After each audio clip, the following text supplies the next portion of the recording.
કહે છે કે એ જયારે સાધક થયો અને બહાર આવે છે ત્યારે દેવો જ્ઞાનમાં જણાય છે. આહાર લેતા હો, શાસ્ત્રનું સ્વાધ્યાય કરતા હો, ભગવાનના દર્શન પૂજામાં બેઠા હો, ભક્તિમાં બેઠા હો, ત્યારે એ ચંદ્ર પ્રભુ ત્યારે જ્ઞાનમાં નહીં પણ એની છે એવી જ્ઞાકાર અવસ્થામાં પણ જાણનાર ગણાય છે. હવે જો એ જ્ઞેયો જણાય છે ત્યારે જાણનાર ન જણાય તો અજ્ઞાન થઈ જાય. જ્ઞાન હતું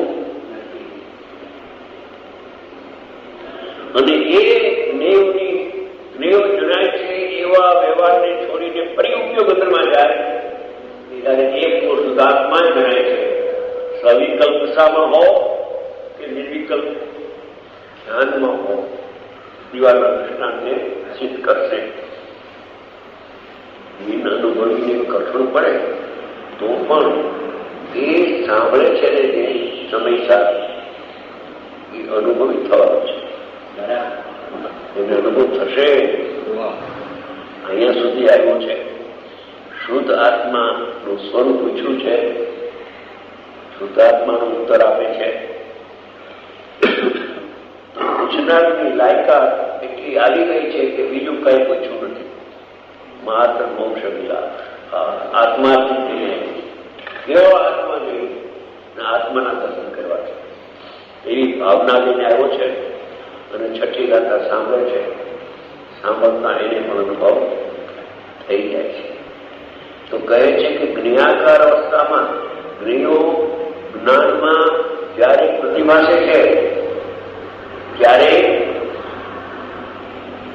જ્ઞેયો જ્ઞાનમાં પ્રતિભાસે છે ત્યારે જાણનાર પણ એવું છું એમ ગણાયા કરે છે. એવું પરિણમન રહ્યા કરે. જ્ઞાન ધારા એ પ્રગટ જ્ઞાન ચેતના પ્રગટ થઈ ગઈ છે.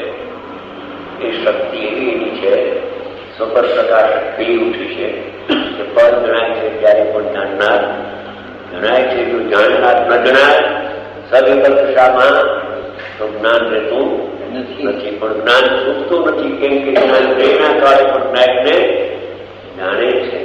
જ્ઞાકાર અવસ્થામાં નાયક કોણે જણાયો? જાણનારો છું એમ જણાય છે.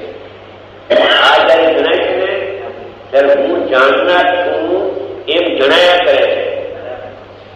આ જણાય છે જ્ઞાનમાં નહીં પડે ત્યારે એ જ્ઞાન ઉપયોગ જે છે એ જ્ઞાયકની સાથે તન્મય થઈ ગયેલો છે. એટલે જ્ઞાનથી જો ભિન્ન પદાર્થ જણાય તો જ્ઞાનથી અભિન્ન એવો જ્ઞાયક એને કેમ ન જણાય?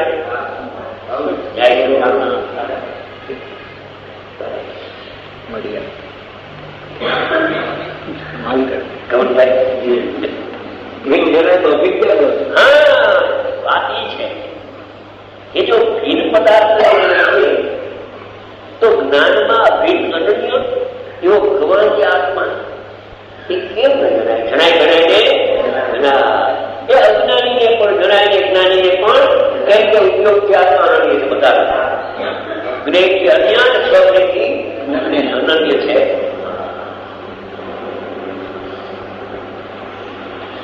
એ છે કે એ જ્ઞાકાર અવસ્થામાં દેવો જયારે નિમિત્તપણે જ્ઞાનમાં સ્નેહપણે જણાય છે બધા પદાર્થો 6 દ્રવ્ય 9 તત્વના ભેદો ભલે જણાય, વર્ગ દેહ ભલે જણાય, પર પદાર્થ ભલે જણાય, પણ એ વખતે એની જ્ઞાનની તાકાત એવી છે કે જ્ઞાન નાયક સાથે તન્મય થતું ઉપજે છે અને તન્મય થઈને મેં થાય છે.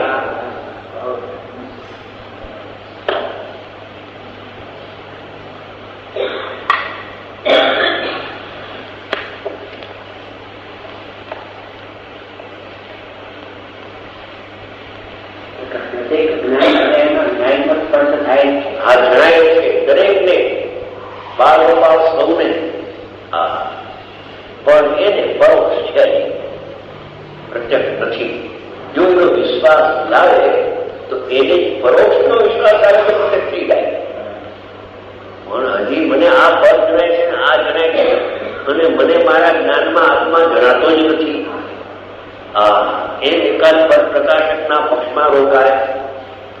કોઈને પરોક્ષ જ્ઞાન લખાય ને પરોક્ષ જ્ઞાન લખાય તો પ્રત્યક્ષ પણ લખાય. શ્રીમદજી આત્મસિદ્ધિમાં કીધું ઘટપટ આદિ જાણ છે. તેથી તેને માન જાણનારને માન નહીં કહીએ એવું જ્ઞાન અજ્ઞાન અજ્ઞાન છે. એક વખત અનુભવ થઈને જ્ઞાન બહાર આવ્યું. એ જ્ઞાનમાં જ્ઞેયો જણાય છે. એ જ્ઞેયો જણાય છે એ ભેદપણે જણાય છે. અને એ જ્ઞાન જ્ઞેયોમાં તન્મય થતું નથી, છતાં જ્ઞેયો જણાય છે. તો એ જ્ઞાનમાં તન્મય થયેલો જ્ઞાયક આત્મા કેમ ન જાણે? જણાય ને તો કોઈને એમ થાય કે મેડિકલ ધ્યાનમાં જાય ત્યારે આત્મા જણાય એની ચોખવટ ચાલે છે. નિર્વિકલ્પ ધ્યાનમાં જાય ને ત્યારે આત્મા જણાય, સવિકલ્પમાં આત્મા ન જણાય, એકનું ફળ જણાય. એ કોણ કે છે કે ઇન્દ્રિય જ્ઞાન વાળો જેની પાસે એકનું અતિત જ્ઞાન છે, ઇન્દ્રિય જ્ઞાન છે, અતિત જ્ઞાન પ્રગટ થયું નથી, અજ્ઞાની છે. એ અજ્ઞાની પોતાના માપથી જ્ઞાની માપ કાઢે છે, કાઢી શકાય નહીં. ગુરુદેવ દ્રષ્ટાંત આપતા કે 50 હાથનો કાપડનો ટાંકો લાવ્યા પિતાજી. છોકરો બેઠો હતો કે આ 50 હાથનો કાપડનો ટાંકો લાવ્યો. પોતે માગ્યું તો પોતાનો આંખો નાનો કે પિતાજી આ તો આમાં 50 નથી વધારે છે. કોનો સ્વાદ થઈ ગયા કે તારા હાથનું માપ એમાં ચાલે નહીં, તારો ગજ એમાં હાલે નહીં. એમ અજ્ઞાની પોતાના ઇન્દ્રિય જ્ઞાનની કલ્પનાથી એ બધી વાતો કરે છે ને આત્માના દર્શન તો થયા નથી. જેને આત્માના દર્શન થઈ ગયા એ સત્કલ્પ દશામાં આવીને કહે છે કે જ્ઞાકાર અવસ્થામાં જાણનાર જણાય છે. એક સમય પણ એવો નથી કે જાણનાર ન જણાતો. ઊંઘમાં પણ જાણનાર જણાય છે. નિદ્રાવસ્થામાં કેમ જણાય છે? કેમ? લોજિક છે કે એક જ્ઞાનમાં જ્ઞાયક તન્મય છે. એ જ્ઞાન ઉપયોગમાં જ્ઞાયક તન્મય થઈને જણાય છે. એ જ્ઞાયક અને જ્ઞાનની ઉપયોગનો ભેદ નીકળીને એકવાર અભેદ થઈ ગયો છે. એકવાર અભેદ થઈ ગયો, ઉપયોગમાં અભેદ, સામાન્ય આત્મા અભેદ થઈને જાણ્યો, પછી સવિકલ્પ દશામાં આવ્યો. ત્યારે પણ એક નાયકથી જ્ઞાન છૂટું પડતું નથી. ભેદથી વિચારે છે પણ સર્વથા નાયકથી જ્ઞાન જુદું પડતું નથી. એ જ્ઞાનમાં તન્મય કોને આત્મા રહેલો છે. તેથી જ્ઞેયોને જાણવાના કાળે જાણનાર જણાય છે. નિરાકાર અવસ્થામાં જ્ઞાયક કોને જણાયો? હું જાણનાર છું એમ જણાય છે. જ્ઞેય જણાય છે ત્યારે આ જ્ઞેય મારું અને જ્ઞેયને જાણું છું એવો પક્ષ એને હોતો નથી. પાછળ સામે જ્ઞાકાર અવસ્થામાં રાગ જયારે 5 મહાવ્રતનો જણાય છે, 5 મહાવ્રતના પરિણામ જે નિશ્ચયથી પૂતગલના પરિણામ છે એ જ્ઞાનમાં જ્ઞેયપણે જણાય છે. તે સમયે એ 5 મહાવ્રતના રાગથી આત્મા ભીન છે, તન્મય નથી. હવે જો રાગ ભીન છે એ જણાય છે તો એ જ્ઞાનમાં આત્મા ભીન છે કેમ જણાય? જણાય. નિરાકાર અવસ્થામાં નાયક પુરેથી જણાયો તે હવે આગળ સ્વરૂપ પ્રકાશનની અવસ્થામાં પણ દીવાની જેમ કરતા કર્મનો અનન્ય હોવાથી નાયક છે. જો દીવાનો દ્રષ્ટાંત આપે છે, દીવો છે દીપક અને એમાં થાય છે પ્રકાશ,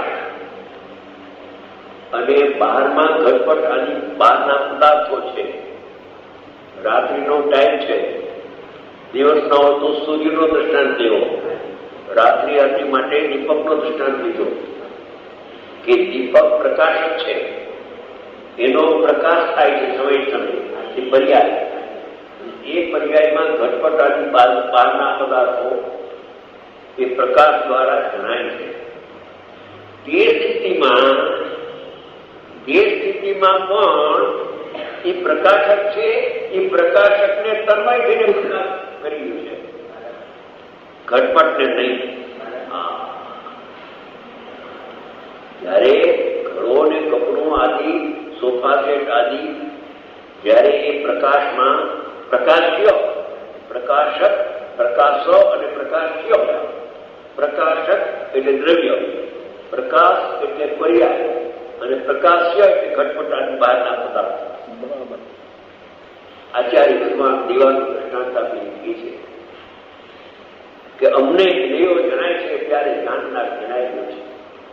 એની જેમ દીવામાં ઘટ આદિ જણાય છે ત્યારે એ પ્રકાશ છે, એ પ્રકાશ્ય એનાથી ભિન્ન છે. હવે જો એ પ્રકાશ ભિન્ન એવા ઘટને પ્રસિદ્ધ કરે છે તો એ પ્રકાશ પ્રકાશકથી તન્મય છે એને કેમ પ્રસિદ્ધ કરે? એ પ્રકાશક અને પ્રકાશ ભિન્નથી એ તો ભેદ કરીને સમજાવે છે. ખરેખર તો ભેદ છે, ખરેખર તો ભેદ છે. જે ઘટ ભિન્ન છે એ પ્રકાશ એનો પ્રકાશ સર્વથા ભિન્ન નથી. કથનથી ભિન્ન છે પણ કથનથી ભિન્ન છે. તો કહે છે કે દીવાની જેમ કહે છે જો જેમ દીપકો ઘટપટ આદિને પ્રકાશિત કરવાની અવસ્થામાં દીવો જયારે ઘડાને પ્રસિદ્ધ કરતો હોય દીવાનો પ્રકાશ, ત્યારે પ્રકાશિત કરવાની અવસ્થામાં દીપક છે. ઘડાને પ્રસિદ્ધ કરે તો દીપક પ્રકાશ, અને પ્રકાશ દીપકને પ્રસિદ્ધ કરે તો દીપક જ છે. દીપકથી અન્ય કાંઈ નથી. દીપક છે અને એક દીપક પોતાની જ્યોતિરૂપ શિખાને વિદ્રવ્યને, પ્રકાશ એની શિખાને વિદ્રવ્યને, ઓલા ઘડાને પોતાની જ્યોતિરૂપ શિખાને પ્રકાશવાની અવસ્થામાં પણ દીપક છે, અન્ય કાંઈ નથી. તે વિનાયકનું જાણવું. હવે દીપકની બાબત કરતા ગ્રંથો અનુભવ હોવા કે જે પ્રકાશ છે એ ઘટને પ્રસિદ્ધ કરે છે, ત્યારે ઘડાનો પ્રકાશ ભિન્ન છે, એ તન્મયમાં નથી. પણ એનો જે પ્રકાશ પ્રગટ થયો એ તો દીપકથી તન્મય છે, અભેદ છે. માટે દીપક અને એનો પ્રકાશ એ બે વચ્ચે કરતા કંઠો થઈ ગયો. દીપક પર્યંતો દીપકને પણ પ્રસિદ્ધ કરે છે, અને એ દીપક પોતાને અભેદપણે પણ પ્રસિદ્ધ કરે છે. કરતા કર્મનું અનન્યપણું હોવાથી દીપકની જેમ એ આત્મામાં ઉતારું છે. દીપકની જેમ કરતા કર્મનું અનન્યપણું હોવાથી નાયક છે. હવે શું કે છે કે છઠ્ઠી ગાથાના પહેલા પારામાં આત્માને અકર્તા કયો? ધ્યાન રાખજો. આત્મા અક્રમથી ભેદ છે, માટે પર્યાયનો કરતા આત્મા નથી. જે પર્યાયો થાય છે પ્રગટ એનો આત્મા કરતા નથી, અકર્તા છે. પણ જયારે દ્રષ્ટિનો વિષય દ્રષ્ટિમાં આવ્યો ત્યારે દ્રષ્ટિ અને જ્ઞાન વિનાયકની સાથે તન્મયથી અભેદ થઈ જાય છે. જ્યારે આત્માને જ્ઞાન રૂપે પરમે છે, આત્માને જ્ઞાન રૂપે પરણી જાય છે. આત્માને જ્ઞાન રૂપે પરમે છે ત્યારે આત્મા જ કરતા અને આત્મા જ કર્તા. અપરિણામી અકર્તા કયો તો અકર્તા પ્લસ કરતા કર્મનું અનન્યપણું ઇઝ ઇક્વલ ટુ અનુભૂતિ. અકર્તા દ્રષ્ટિનો વિષય, એ દ્રષ્ટિનો વિષય જે દ્રષ્ટિમાં આવ્યો ત્યાં પોતે પોતાને જાણવા રૂપે પરણે છે.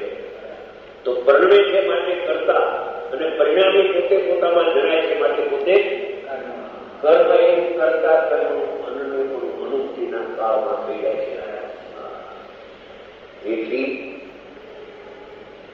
કરતા કર્મનું અનન્યપણું એટલે કર્તા એ આત્મા અને કર્મ પણ આત્મા.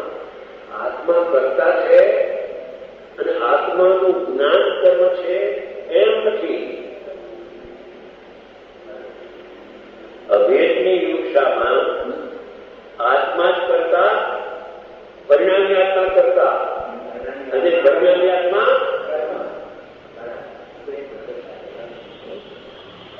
અભેદની યુક્ષામાં ભેદ દેખાતો, ધ્યેયમાં ભેદ દેખાતો નથી અને અનુભવના કાળમાં પર્યાયનો ભેદ પણ દેખાતો નથી. બે ગયા એકલો અનુભવ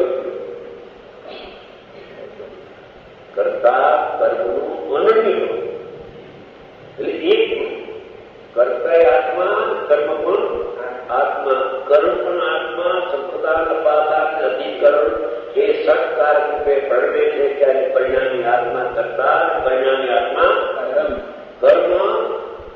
પરિણામી આત્મા કરતા એટલે જાણનાર માટે પોતે કરતા અને જણાયો પણ પોતે માટે પોતે પર્યાય નહીં.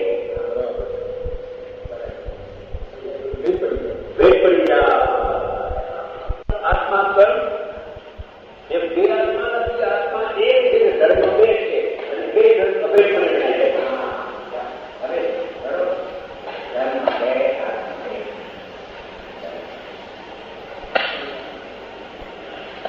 પોતે પોતાને જાણવા અંદરમાં આવ્યો ત્યાં પોતે પોતાને જાણવા રૂપે પામે છે માટે પોતે કરતા છે.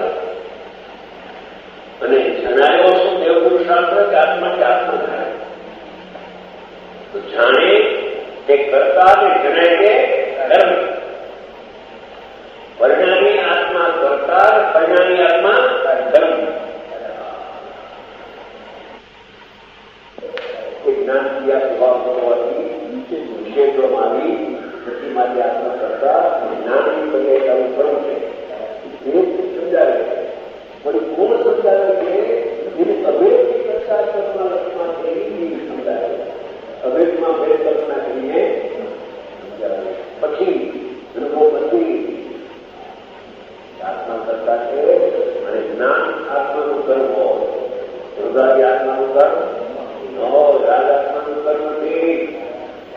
આ જ્ઞાન તો જ્ઞેય છે પણ કર્તાનું કર્મ હજી તો શું ભાવ કરવા જેવો છે.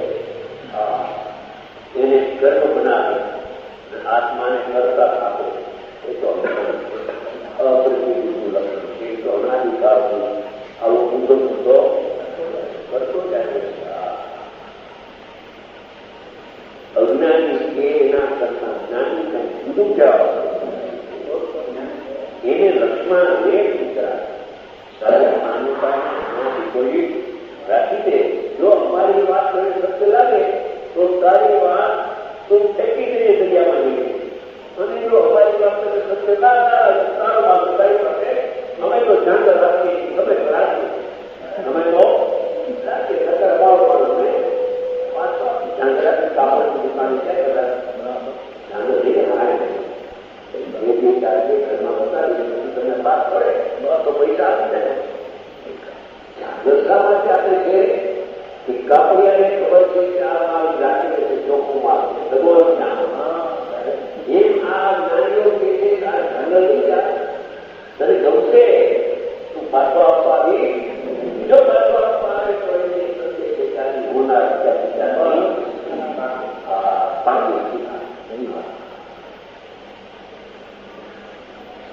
છઠ્ઠી ગાથા જ્ઞાનના કથાથી સમજાય કે જ્ઞાનના રસ્તામાં નાયકને જણાવે કે દીવાની જે કરતા નાયક છે. દ્રષ્ટિનો વિષય કોઈ નાયક અને જ્ઞાનમાં